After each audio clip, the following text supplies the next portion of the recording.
Agenda this evening. Oh. Hopefully this will go real quick. Forgot What? that there was one more. Yeah. You were half out of it. Our final study session is the Apartment Retrofit Design Guidelines. I don't know if the commission has ever had the pleasure of meeting our community preservation officer. For those of you who don't know her, this is Nancy Templeton. She's in charge of keeping our neighborhoods looking nice, among other things. Good evening. Okay, I'll try and keep it quick for you. I'm going to be presenting a presentation along with Nancy Malone from Siegel and Strain. She's going to have the icing on the cake and show you the pictures. What we're planning to do here is Community Preservation Task Force, the committee there, wanted to come up with some ideas to improve some of our box-looking apartments that we have. Box-looking, we kind of type them as between 1950, 1980s era units that kind of look like hotels, basically boxes with parking lots in front. So we came up with some guidelines that we'd like to hopefully get your approval on to forward on to City Council for the agency to approve. What we're looking at doing is working with property owners, hopefully getting their buy-ins on these units, providing funding in the source of grants and loans. We kind of have it divided up into two sections. Those properties that will agree to rental limitation agreements, working with moderate income or below, they would receive funding in the amount of up to $75,000 in a grant. Other funding that would go with that would consist of our existing programs of the concrete buyback, the wrought iron fence, and the exterior paint grants. Properties that don't want to maintain an affordability agreement will have funding in the form of a loan at a 3% interest rate. What we're looking at with the program, we have minor improvements that we can look at, which would consist basically of exterior paint, some fencing, landscape, maybe some screening around the stairs, and then to the more elaborate plan, which would include changing out some of the roof lines that are flat top roofs into pitched roof, dormer type windows, replacing windows, going with the different color paints. Some of the parking lots have real wide driveways, narrowing those down, putting in a pedestrian gate, possibly changing out the concrete there or asphalt and putting in either cobblestone, possibly stamped concrete, that type of thing. So let's see, I'm trying to rush through this. The affordability agreement, 51% of the units would have to remain affordable. So in using our example property that we've been using on 64th Street, it's a 6-unit property. So 4 of those units would have to remain affordable. The other 2 can rent out at a higher rent. Let's see, funding would come in the source of non-housing funding for those that don't want to have the affordability agreement. The other funding for our affordability agreement would be low moderate income. There will also be a design review program in there where agency funding would kick in about $8,000 towards design review, and we would have the property owner working with staff and a design architect to come up with these plans. So we would have some control over what we're looking at so we don't end up with bright pink houses with weird trim. Okay, so far, any questions on any of that? I'm trying to rush through to get you out of here. Okay, I'm going to bring up Nancy Malone and have her show you the work that Siegel and Strain has been doing for us. There you go. Thank you. So I'm going to take you back to 64th Street. I know you already spent quite a bit of time there, right? This It's a special is street. The special street. So this is, in your packet, there are some properties that Nancy included that show the types of issues that we're addressing. And staff selected this property to study, and it is being used because it, in one place, embodies the whole host of issues that are trying to be addressed by this problem. So there is a completely concrete, solid surface front yard, and it's entirely dedicated to vehicles, with the exception of the dumpster, which is right on the sidewalk. It's a big box, flat facade, flat roof. Not that there's necessarily anything inherently wrong with a flat roof, but essentially a characterless building. So what we have done is create a series of kit of parts, if you will, that could be used to think about ways to improve the properties. And we put together a series of studies from very minimal, which is this one, that would include making improvements along the property line with fencing, trellises. Oh, thank you, Charlie. Maybe screening the sort of plain concrete tread stairwell, and then adding color overall. And we'll show you color in a minute. And then on the side, you've got this particular drawing in your packet, but we just show some photos of examples of different treatments that could be used that these ideas were based on. I'm going to show you kind of a medium version that's not in your packet, but this one shows the adding quite a bit of landscaping, also changing out some paving in the middle to differentiate that area. Both these schemes retain the parking, but they're both trying to soften it in a way. This scheme adds a little bit more to the facade. It's actually talking about replacing windows, adding a little bit of treatment to the roof line, in this case dormers to change the facade a little bit, still softening the stair, and then adding color. Where's your idea of the trash, which is right now in the north east corner? Yeah, in this particular, in the last one, we were hiding it with the fence and the trellis. Since this is a study property, this actually shows an idea that on this particular property we'd have to relocate the trash somewhere. But the idea in this one is to actually push the fence back and create a wider landscaping strip at the front, so the dumpster would have to be handled in some other way.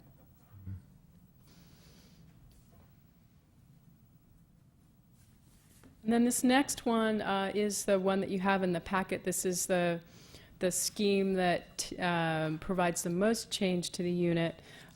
It does a lot of the same things in terms of changing out paving. There's a new fence line. Also, as a sort of mitigation along the sidewalk, it narrows the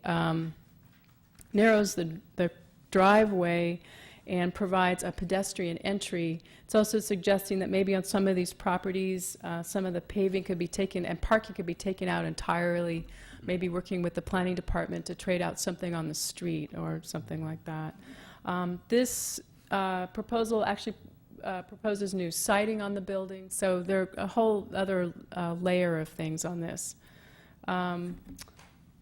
Together, part of the program would be to provide new color on the buildings, even for the most basic schemes, and we've just thrown together a whole range of colors, from some that are more subtle, like this one, to some that might be warmer or brighter. So and they don't project very well on this I on the was screen. just going to say, I should caution you that the color rendering of our projector is not very good. Better. It's much better. Shades of lazy boy there in a second. Sorry, I missed that presentation. Okay, so, and then finally, I'll just hold this up. We're a small group. Except you need to put it on the overhead when you're done so the TV audience can see. Oh, Okay, If there's anyone. let's put that on for a moment. So this is a rendered version of the middle scheme that we showed, I like that. just to give you an idea of what the whole transformation might the be. windows too. So It looks nice. Now those are bedroom space where you've got the elevated windows right now. I think so. You know, we really just studied this property from the outside. We didn't have access to the interior. So these are purely conceptual. The point was to put together a bunch of ideas that could be applied widely across many properties. So. And it's basically a step. So someone's interested, they approach the city, they meet with city staff, they come up with options and fill out an application. What our ultimate goal is, we have a list of properties, and those properties will either, we'll add to them, possibly maybe take a few off. We're targeting units of 8 or less. And what we'll do is we'll send out a letter. There's a letter in the packet, I believe, that we'll be sending out to the identified properties that we have now, saying, hey, we have this program. Funding's on a first-come, first-served basis. We want to work with you. We want to beautify the neighborhood. And that's pretty much the goal, is more beautification and not so much rehab on the interior. And that's what we're looking for. Well, I think it's a great program. I live in this neighborhood. I was on the Target Street for the example. I know it's a struggle. You know, this is important housing for a large population of our, part of our population. And it's great that there's an aesthetic, an opportunity for aesthetic improvement for these spaces. It would be great to have some interior improvements, because I know that complex in particular and the problems interior as well to the building. One of the things that we live with in this type of neighborhood with units like this is the trash issue, and you haven't, in none of the estimates, you didn't specify trash enclosure containment. That is probably one of the biggest issues, that they tend to be dumpsters. By the end of the week, Right. they're spilling over into the common space. You know, they get pushed around. To have it, you know, it would be nice to see that identified as one of the focus areas for this funding opportunity. And it's not- We have discussed that, and that will be something we will be addressing, whether it's involved with some of the fence line type ideas, tucking it away, but still making it accessible to get it out to the Right. curb.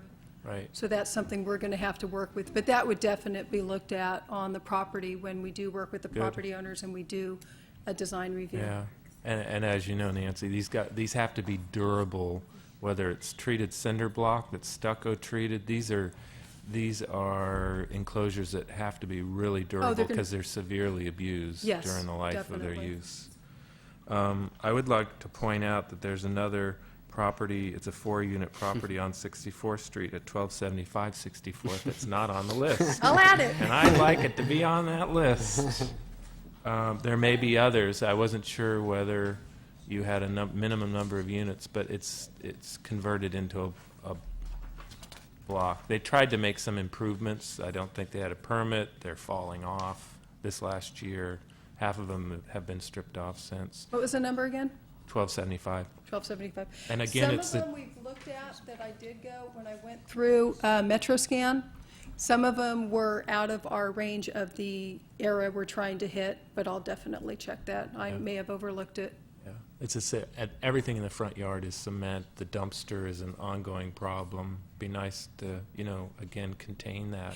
Right, and for some of these properties that don't fit the criteria for this program, we still have the concrete buyback program that's open to any income level. It's not an income qualifier. So if someone does have a front yard that's cemented, we're trying to take care of that. And then as you know, with some of the a couple of the condo conversions we had, I've worked with some of those property owners to try and break up the driveways and soften the look there too. Right. Yeah, I'm surprised there's not more on 45th Street, too. 'Cause Well, there's a lot, but Sure is a a lot. lot of the problem in trying to target this program is a lot of the ones on 45th, 47th seem to be 1920s, 1930s. Right. And that may be something that we may want to revisit down the road if, how this program uses as a target program, see how it works, and then maybe target the properties that are older. But those are a different architectural style, They are. right? So I think So it would be something we completely. need to look at different kinds of architectural solutions. Thank you. I would just note that, of course, any changes like this to the exterior of buildings that require building permits will need design review. Normally, that would be a staff-level thing that we would handle. If it reduces parking, which I don't think is necessarily a bad thing, but under the current code, that would most likely have to come to you for a parking variance. Hopefully, maybe we can figure out a way to work through that. One of the things we're hoping is, on some of these, they have such wide driveways. The driveway is just overly large. So by putting in the fencing, we can reduce the driveway area, possibly recurb the street, and that'll give us parking on the street. That would bring some of the parking on the street, especially where we're looking at maybe redesigning the interior parking, putting a play area or a plaza-type little area. Those spaces that we lose, hopefully we can get back on the street. Great job. Yes, it's, We need to make a recommendation to the redevelopment agency Yeah, that we we're support just- this program. To support the program to take it to agency is all we're looking for. I don't know if we need a motion, but I'll make a motion if we need a motion to support this program. I would Have at it. second it, yeah. Okay, yeah, this is just, I mean, it's just a motion, right? It's not a resolution, so I think that's Just okay. a motion to, I like the idea. This is by consensus? yes. Okay. thank you very much. Thank Thanks, you. Nancy and Nancy. Thank you. Okay, are there any commissioners' comments? I actually am going to make one. Well, I'll make two. Welcome, Okay. Frank, Thank new you, Jim. commissioner. Two, I was hoping it would be before 10 o'clock so I don't feel so guilty. 10:15. I haven't raised the issue of the bylaws and the ethics policy of the commission for a while. So I thought, since you brought up ethics earlier tonight, Carol, I'd just ask you how that is coming. You know, it's actually coming along, but I did think there was a concurrence, perhaps I'm wrong, that we should wait until the new commissioners That came on makes board. sense. And then, get at least a couple of meetings under. Good. Okay. But certainly, the city attorney's office has a paralegal, and between me and the paralegal, we've actually come up with a draft that we're working on. Great. So it is going forward. Okay. But probably, I would think, maybe October would probably be a good time. Okay. Thanks. Okay, anyone else? I just want to say I'm looking forward to 3 years of less than 3-hour meetings. No, no, I'm really, I'm just thankful to be here, and I'm actually just thrilled to be nominated on the committee, and so I'm just More than nominated now. more than nominated. I mean, I was happy to be nominated. and You're now I'm stuck with us now. Yeah. Welcome aboard. Absolutely. Okay, we are adjourned.